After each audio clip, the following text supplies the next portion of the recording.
திருச்சிற்றம்பலம்.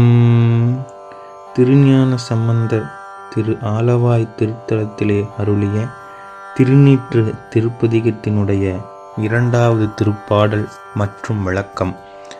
வேதத்தில் உள்ளது நீரு, வெண்துயர் தீர்ப்பது நீரு, போத தருவது நீரு, புண்மை தவிர்ப்பது நீரு, ஓத தகுவது நீரு, உண்மையில் உள்ளது நீரு, சீத புனல் வயல் சூழ்ந்த திரு ஆலவாயான் திருநீரே.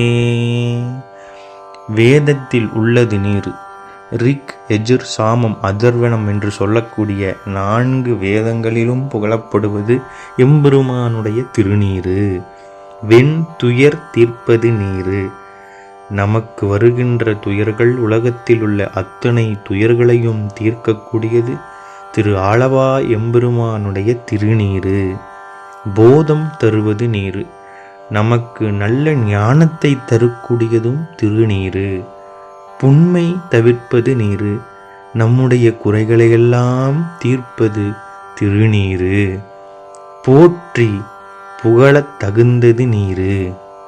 நாள்தோறும் நாம் போற்ற வேண்டியது திருநீரு. உண்மையில் உள்ளது நீரு. என்றும் உண்மையாக நிலைத்திருப்பது திருநீரு.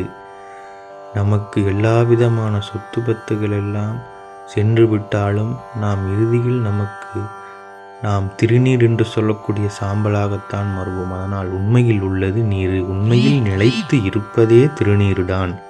சீரப்புணல் வயல் சூழ்ந்த திரு ஆலவாயானுடைய திருநீரு.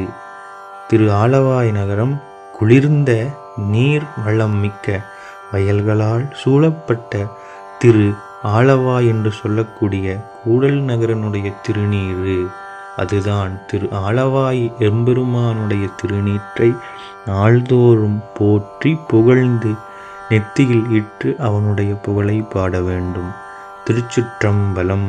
அருள் தரும் அங்கையர்க்கின்றாகிய ஆலவாய் சொக்கநாத பெருமான் திருவடிகள் போற்றி போற்றி. திருச்சிற்றம்பலம்.